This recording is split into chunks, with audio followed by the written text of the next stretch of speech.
সুপ্রিয় শিক্ষার্থী, শুভ সকাল। আমরা গত ক্লাসে উৎপাদন সম্ভাবনা রেখা নিয়ে আলোচনা করেছিলাম। আজকে আমরা আলোচনা করব সুযোগ ব্যয় নিয়ে। সুযোগ ব্যয় বা অপরচুনিটি কস্ট একটি দ্রব্যের অতিরিক্ত উৎপাদন করার জন্য অপর একটি দ্রব্যের যে পরিমাণ উৎপাদন ছেড়ে দিতে হয় সেই ছেড়ে দেওয়ার পরিমাণকে বলা হয় সুযোগ ব্যয়। যেমন একটা জমিতে বা 1 বিঘা জমিতে যদি ধান উৎপাদন করা হয় তাহলে 50 মণ ধান পাওয়া যায়। ঠিক ওই 1 বিঘা জমিতে ধান উৎপাদন না করে যদি গম উৎপাদন করা হয় তাহলে 60 মণ গম পাওয়া যায়। তাহলে 60 মণ গম পাওয়ার জন্য আমাকে 50 মণ ধানের উৎপাদন ছেড়ে দিতে হবে। তাহলে এখানে সুযোগ ব্যয়ের পরিমাণ হচ্ছে 50 মণ ধানের উৎপাদন। কারণ আমি যখন 60 মণ গম উৎপাদন করতে যাচ্ছি তখন আমাকে 50 মণ ধানের উৎপাদনটা ত্যাগ করতে বা ছেড়ে দিতে হচ্ছে। আর সুযোগ ব্যয় সেটাই যেটা ছেড়ে দেয়া হয়। এখন আমরা সুযোগ ব্যয়ের ধারণাটি একটা চিত্রের সাহায্যে ব্যাখ্যা করার চেষ্টা করব।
চিত্রে এটাকে বলা হয় লম্ব অক্ষ, এটাকে বলা হয় ভূমি অক্ষ।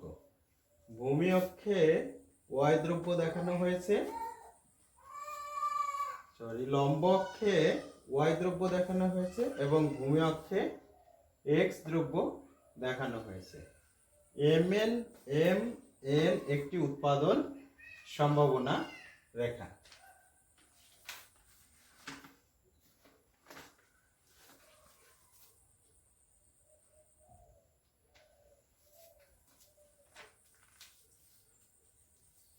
যদি আর বিদ্যুতে উৎপাদন করা হয় তাহলে y দ্রব্যের পরিমাণ হচ্ছে OY1 এবং x দ্রব্যের পরিমাণ হচ্ছে OX1। যদি p বিদ্যুতে উৎপাদন করা হয় তাহলে y দ্রব্যের উৎপাদন হচ্ছে OY2 এবং x দ্রব্যের উৎপাদন হচ্ছে OX2। অর্থাৎ আর বিন্দুতে থেকে যখন p বিন্দুতে উৎপাদন করা হয় তখন x দ্রব্যের উৎপাদন OX1 থেকে বৃদ্ধি পেয়ে OX2 হয়, অর্থাৎ বৃদ্ধিপ্রাপ্ত পরিমাণ হচ্ছে x1 x2। একইভাবে y দ্রব্যের উৎপাদন OY থেকে হ্রাস পেয়ে OY2 পরিমাণ হয়েছে, অর্থাৎ হ্রাসপ্রাপ্ত y দ্রব্যের পরিমাণ হচ্ছে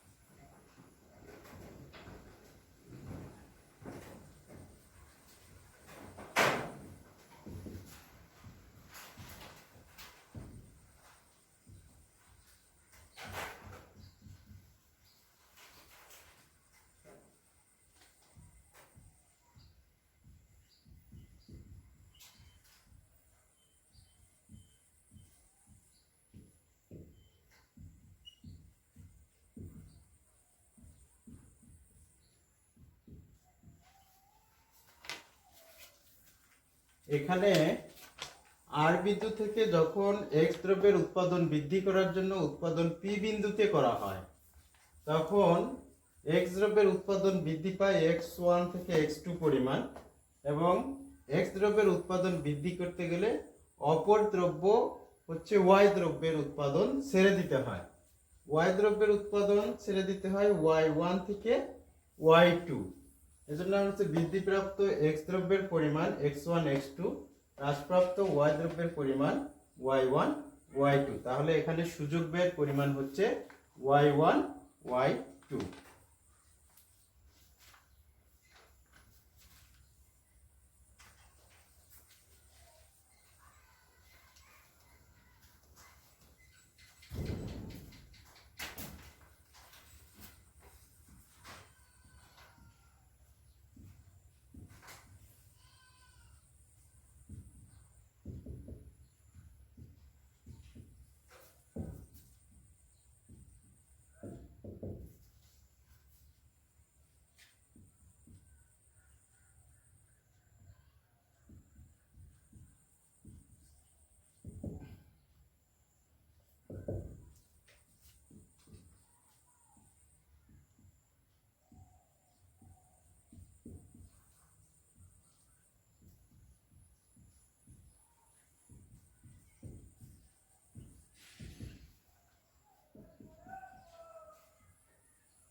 সুযোগ ব্যয় তিন প্রকার: ক্রমবর্ধমান সুযোগ ব্যয়, ক্রমহ্রাসমান সুযোগ ব্যয়, স্থির সুযোগ ব্যয়। আমরা এখন পর্যায়ক্রমে এই তিন প্রকারের সুযোগ ব্যয় নিয়ে আলোচনা করব।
ক্রমবর্ধমান সুযোগ ব্যয়: একটি দ্রব্যের উৎপাদন একটি নির্দিষ্ট হারে বাড়াতে গিয়ে যদি অপর একটি দ্রব্যের উৎপাদন ক্রমশ বেশি হারে ছেড়ে দিতে হয়, তাহলে তাকে ক্রমবর্ধমান সুযোগ ব্যয় বলে।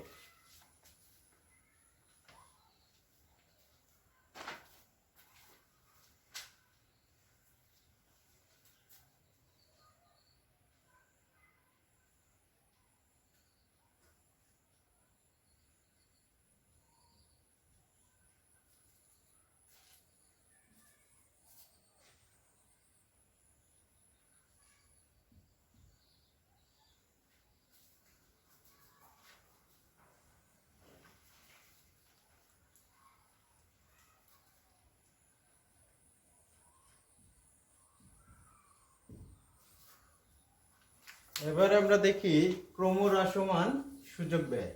একটি দ্রব্যের উৎপাদন একটি নির্দিষ্ট হারে বাড়াতে গিয়ে যদি অপর একটি দ্রব্যের উৎপাদন ক্রমশ কম হারে ছাড়তে হয়, তাহলে তাকে ক্রমহ্রাসমান সুযোগ ব্যয় বলে।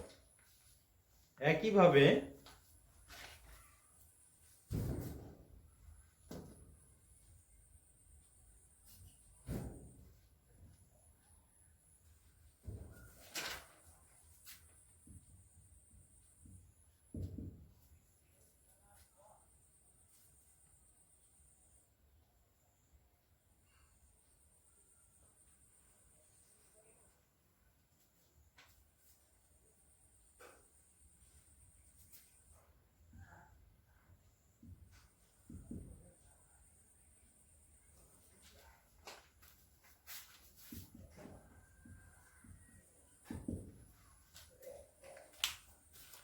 স্থির সুযোগ ব্যয় একটি দ্রব্যের উৎপাদন একটি নির্দিষ্ট হারে বাড়াতে গিয়ে যদি অপর একটি দ্রব্যের উৎপাদন স্থির হারে ছাড়তে হয়, তাহলে তাকে স্থির সুযোগ ব্যয় বলে। একটি দ্রব্যের উৎপাদন নির্দিষ্ট হারে বাড়াতে গিয়ে যদি অপর একটি দ্রব্যের উৎপাদন একটি স্থির হারে ছাড়তে হয়, তাহলে তাকে স্থির সুযোগ ব্যয় বলে। আমি আবারও শিক্ষার্থীদের সুবিধার্থে রিপিট করছি, আমরা সুযোগ ব্যয় তিন প্রকারের বলেছি। একটা হচ্ছে ক্রমবর্ধমান সুযোগ ব্যয়, যেটা ছেড়ে দেওয়ার পরিমাণ ক্রমশ বাড়তে থাকে। একটা হচ্ছে ক্রমহ্রাসমান সুযোগ ব্যয়, যেটা ছেড়ে দেওয়ার পরিমাণটা আস্তে আস্তে কমে। আর একটা বলেছি স্থির সুযোগ ব্যয়, যেটা ছেড়ে দেওয়ার পরিমাণ সর্বত্র সমান থাকে বা স্থির থাকে। এখন এই তিন প্রকারের সুযোগ ব্যয় ব্যাখ্যা করার জন্য আমরা প্রথমত সূচি তৈরি করব এবং সূচির উপর ভিত্তি করে আমরা একটি রেখা অঙ্কন করব প্রত্যেকটা রেখার আমরা ব্যাখ্যা করব।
আমরা গত ক্লাসে এই মানগুলো কিভাবে ভূমি অক্ষে এবং লম্ব অক্ষে প্রতিস্থাপন করতে হয় সেটা দেখিয়েছি।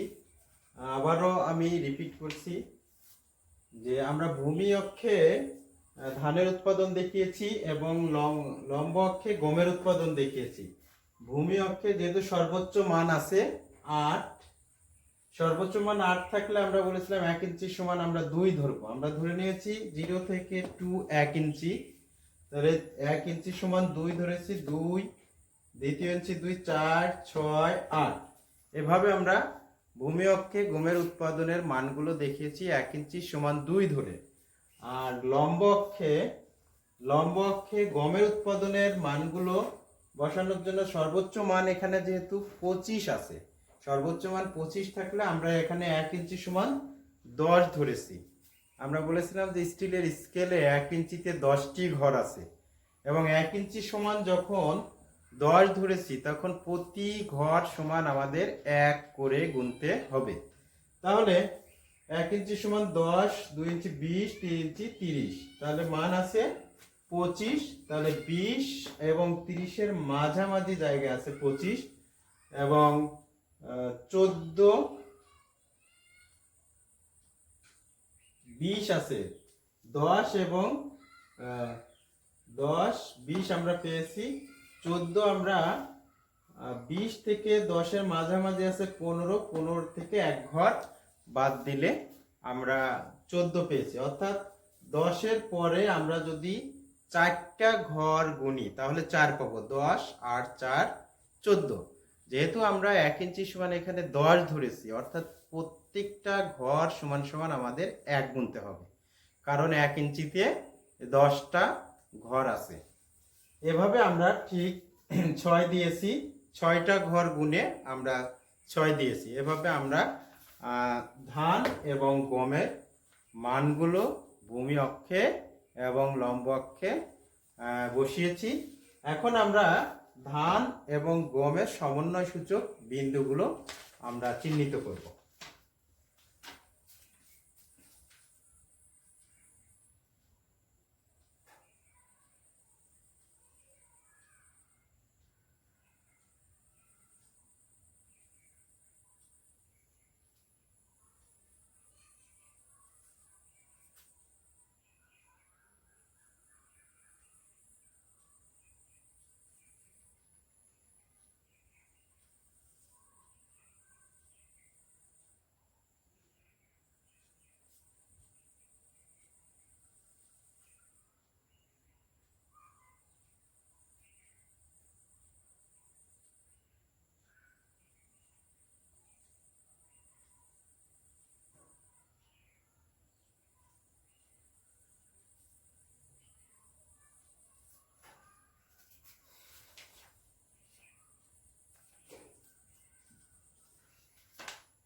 তাহলে 2 এবং 25-এর আমরা যদি ধরি যে A B C D,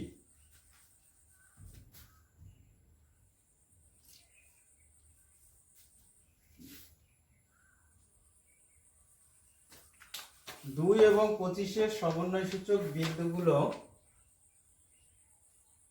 A B C D. 2 এবং 25-এর সমন্বয় সূচক বিন্দু এ, 4 এবং 20-এর সমন্বয় সূচক বিন্দু বি, 6 এবং 14 সমন্বয় সূচক বিন্দু সি এবং 8 এবং 6 সমন্বয় সূচক বিন্দু ডি। এভাবে এ বি সি ডি বিন্দুগুলো যোগ করে আমরা যে রেখা পাবো সেটা হচ্ছে ক্রমবর্ধমান সূচক ব্যয় রেখা। ঠিক একইভাবে আমরা ক্রমহ্রাসমান এবং স্থির সূচক ব্যয়ের সূচি তৈরি করে আমরা রেখা অঙ্কন করব।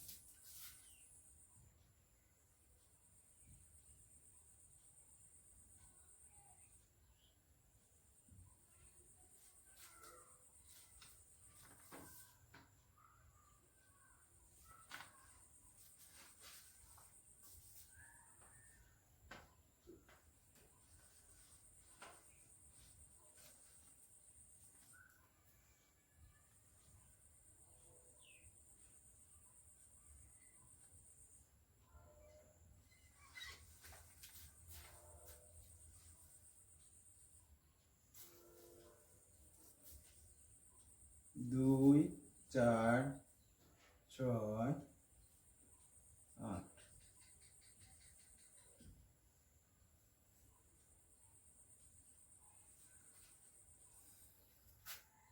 10 20 30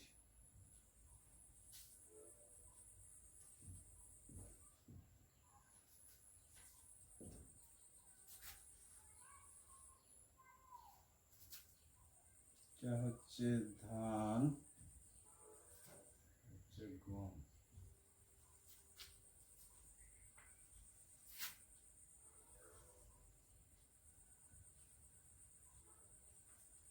এর সাথে 20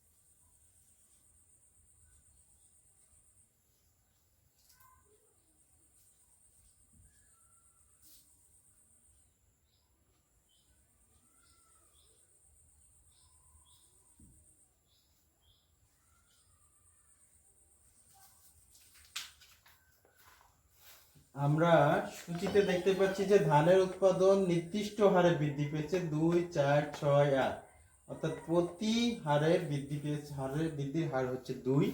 এবং গমের উৎপাদন ছেড়ে দেওয়ার পরিমাণ প্রথমে 10 ছেড়েছে, তারপরে 5 ছেড়েছে, তারপরে 3 ছেড়েছে, অর্থাৎ গমের উৎপাদনটা ছেড়ে দেওয়ার পরিমাণ আস্তে আস্তে হ্রাস পেয়েছে। এই জন্য এটাকে বলা হচ্ছে ক্রমহ্রাসমান সুযোগ ব্যয়। ঠিক একইভাবে আমরা ধানের মানগুলো, ধান উৎপাদনের মানগুলো আমরা ভূমি অক্ষে বসিয়েছি এবং গম উৎপাদনের মানগুলো আমরা লম্ব অক্ষে বসিয়েছি। ধানের উৎপাদন যখন 2, গমের উৎপাদন তখন 30, অর্থাৎ এই 2 থেকে 30-এর সমন্বয় সূচক বিন্দু এ। ধানের উৎপাদন যখন 4, গমের উৎপাদন তখন 20। ধানের উৎপাদন 4, গমের উৎপাদন 20, সমন্বয় সূচক বিন্দু বি। ধানের উৎপাদন 6, গমের উৎপাদন 15।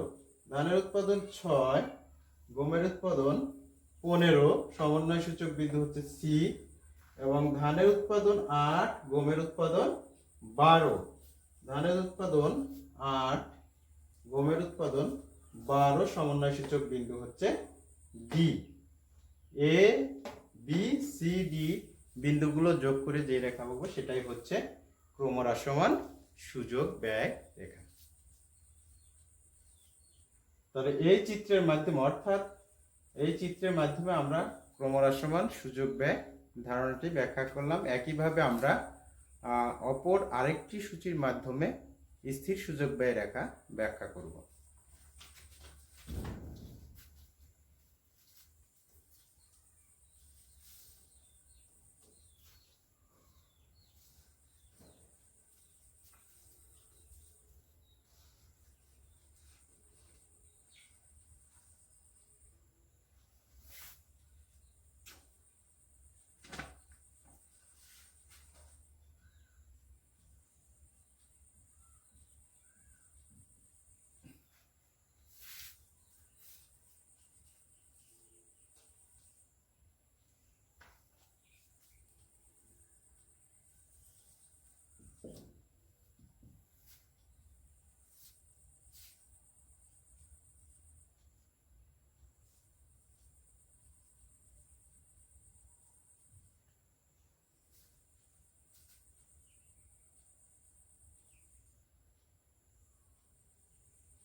ধানের উৎপাদন আমরা ভূমি অক্ষে দেখিয়েছি, আর গমের উৎপাদন দেখিয়েছি আমরা লম্ব অক্ষে। ধানের উৎপাদন একইভাবে 1 ইঞ্চি সমান আমরা 2 ধরেছি, 2 4 6 8। গমের উৎপাদন যেহেতু সর্বোচ্চ মান 25 আছে, এই জন্য আমরা 1 ইঞ্চি সমান 10 ধরেছি, 10 ধরে 10, 20, 30। এখন বাকি মানগুলো আমরা বসাবো 25, ঠিক 20 এবং 30-এর মাঝামাঝি 25, 20, 10 এবং 20-এর মাঝামাঝি 15, এবং 8 হচ্ছে 10-এর 2 ঘর বাদ দিলে 8। তাহলে আমরা গমের উৎপাদনটা আমরা 1 ইঞ্চি সমান 10 ধরেছি, অর্থাৎ 1 ইঞ্চিতে আমরা আগে বলেছি 10টা ঘর আছে। 10টা ঘর থাকলে আমরা এক ঘর সমান 1 গুনবো। তাহলে 8 ঘরে গিয়ে 8-এর মান বসাবো, 15 ঘরে গিয়ে 15 মান বসাবো। 10 এবং 20 এই দুইটাকে 1 ইঞ্চিকে যদি সমান অর্ধেক করা হয় তাহলে আমরা 10-এর অর্ধেক 5 পাবো। তাহলে 10 এবং 5 15। এভাবে আমরা 20 এবং 30-এর ঠিক মাঝে আমরা 25 পাবো, কারণ 20 আর 1 ইঞ্চিতে 10কে অর্ধেক করলে আমরা 5 পাবো। তাহলে 20 আর 5 25। এইভাবে আমরা মানগুলো বসিয়েছি। আমরা আরো ধারাবাহিকভাবে আমরা এই মানগুলো কিভাবে বসিয়েছি সেটা আমরা বিভিন্ন চিত্রে আলোচনা করব। তাহলে এখন আমরা এই ধান এবং গমের উৎপাদনের সমন্বয় সূচক বিন্দুগুলো চিহ্নিত করব।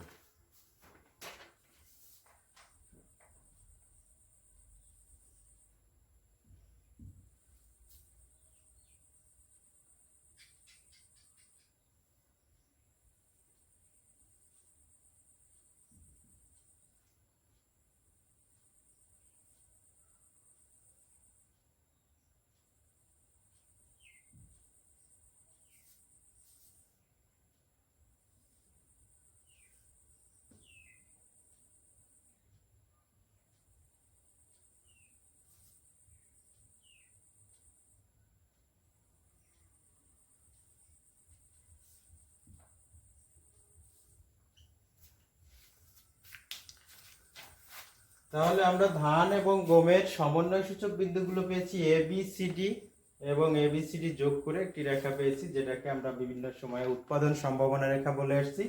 আর আমরা এখন যে সূচক ব্যয়ের 3 প্রকার, একটা ক্রমবর্ধমান, ক্রমহ্রাসমান এবং স্থির সূচক ব্যয়, এই 3 প্রকারের সূচক ব্যয় মূলত আমরা এই উৎপাদন সম্ভাবনা রেখার মাধ্যমে ব্যাখ্যা করলাম।